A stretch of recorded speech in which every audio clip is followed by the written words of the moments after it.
What does the SEC do best? Some people would say it makes money, lots and lots of money. Other people would say it flexes its muscle, like trying to dictate, along with the Big Ten, to the other power conferences that you can only have a couple of bids to the college football playoff, while we'll take 4 each. What are you going to do about it? Other people would say that the best thing the SEC does is when it's not lifting each other up, when everyone chants SEC, SEC, SEC, after another national championship in another sport, it's tearing each other down on and off the field. Like we may see on this field behind me here at the Hoover Met in a few hours when Tennessee and Vanderbilt meet in the first semifinal of the 2025 SEC baseball tournament.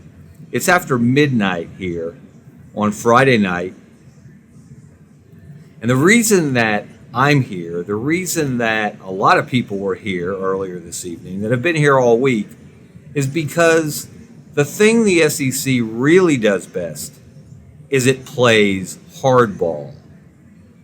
Plays hardball better than anyone in the country, but you already knew that.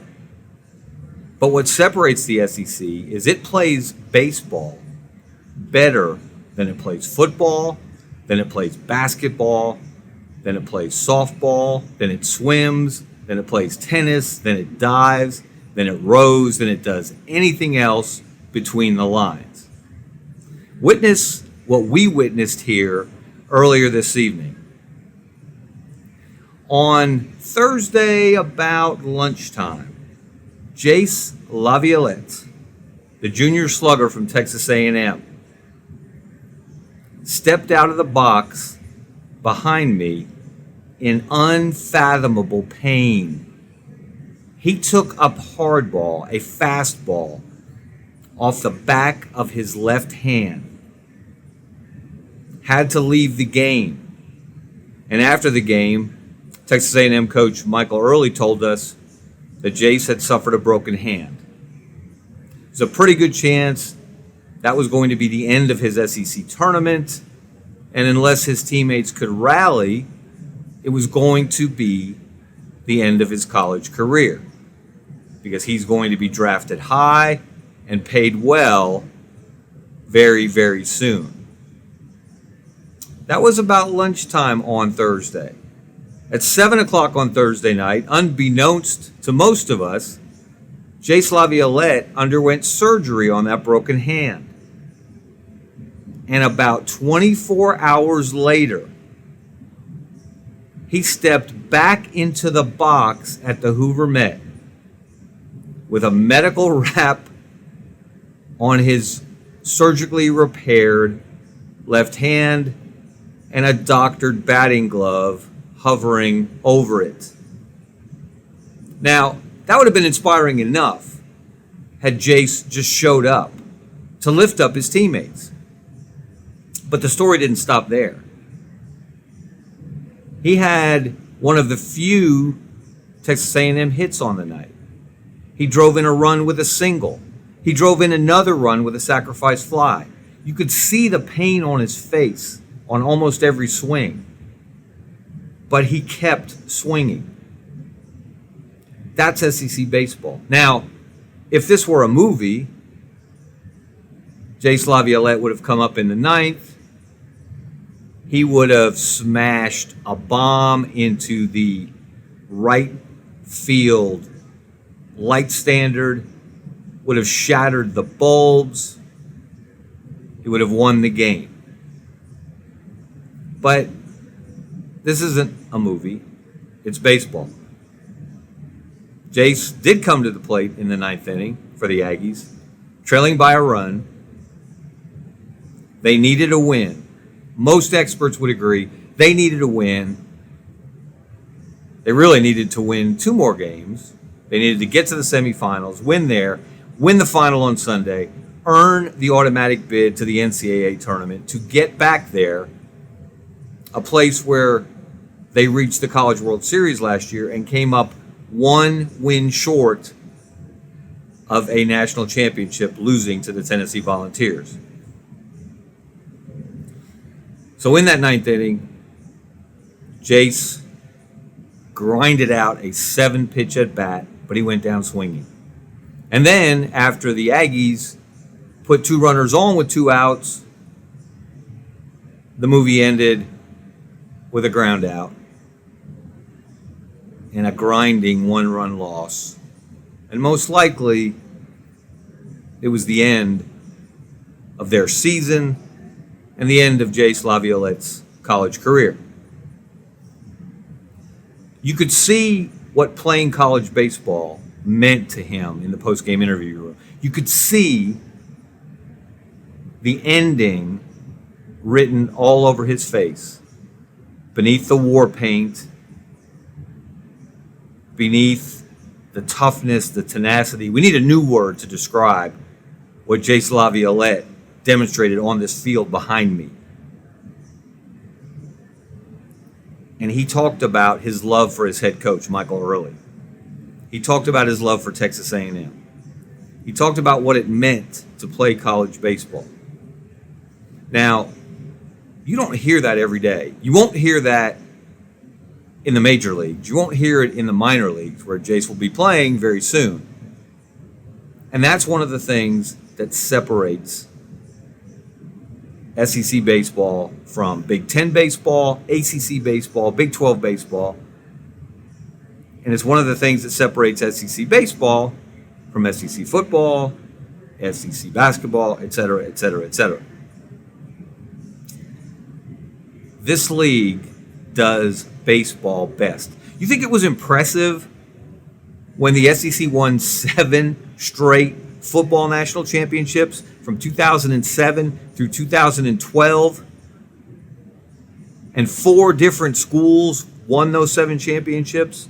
Alabama, Florida, LSU, and Auburn. Yeah, that was pretty impressive. Can't argue that. But now consider what baseball has done and continues to do for the better part of the last decade. It's won 5 straight national championships. 5. By 5 different schools. 5. Vanderbilt in 2019. Mississippi State in 2021. Ole Miss in 2022. LSU in 2023. And as we said earlier, Tennessee a year ago. And then, a couple of years before that, in 2017, Florida won the national championship to make it 6 of the last 7 College World Series won by an SEC team. But hold on, this is the SEC, so you know what that means. There's more. Of the 14 teams that played in the final series at the College World Series since 2017, 11 of them live in the SEC. 4 times an SEC team had to beat an SEC team in the championship series to win the national championship. And one of the 3 teams that was not from the SEC at the time, Oklahoma, which played Ole Miss in the 2022 final series, is now part of the family. And by the way, the Sooners came here to the Hoover Met and represented.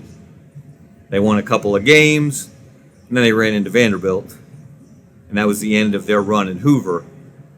But they can take away the satisfaction that they lasted longer than their unfriendly rivals, the Texas Longhorns, who came and went one and done, losing in an incredible extra inning game to Tennessee.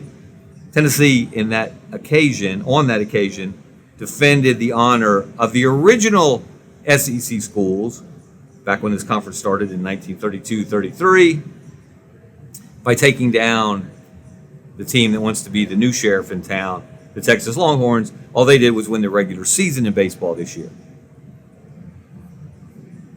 So think about that. 5 straight national championships in baseball when you have to win a regional one weekend, a super regional the next weekend, and then you have to go to Omaha and win a handful of games to get to the final series, and you have to win 2 out of 3. And most likely, along the way, you're going to have to beat 1 or 2 of your conference rivals. Think about what's going to happen here on Saturday morning, a few hours from now. I might need to go home and get some sleep. The 4 teams in the semifinals of the 2025 SEC baseball tournament have won 4 of the last 5 national championships. The first game will be,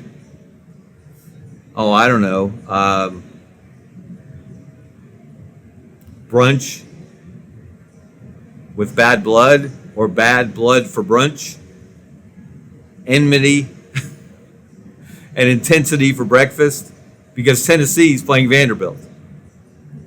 They've won the last 3 SEC tournaments, 2 by the Vols, 1 by the Commodores. They don't like each other. They don't mind telling you they don't like each other. They don't mind telling each other they don't like each other. And they will put on a show in the first semifinal. And then in the second semifinal, we get Ole Miss, which, as we said earlier, won that 2022 national championship. They will play LSU, which succeeded the Rebels as the 2023 College World Series titleists. So, as LSU coach Jay Johnson said after that incredible quarterfinal victory over Texas A&M, as we described earlier, the heroic performance by Jay Slaviolette of the Aggies, Jay Johnson said he told his team in the clubhouse after the game, hey, let's be the champions of the champions. That's SEC baseball. Nothing against SEC football, but you guys have not won either of the last 2 national championships. 2 teams from the Big Ten did, Michigan and Ohio State. Not a good look, especially when football is supposed to be what matters most to most people in this part of the country. And nothing against SEC basketball, which just won a national championship thanks to the Florida Gators, Walter Clayton Jr. and company, in a Final Four with another SEC team in Auburn. It's the first time the SEC has won a basketball national title since Kentucky in 2012. And yes, softball is amazing. They're in the super regionals right now. But guess who's won the last 4 national championships? SEC newbie Oklahoma. But when they won those 4 in a row, they were not in the SEC. They were in the Big 12. So, what does the SEC do best? It's a simple game. They throw the ball, they hit the ball, they catch the ball, and they elevate the game of baseball. All right, that's going to do it for me, Kevin Skarbinski. Scarbo knows.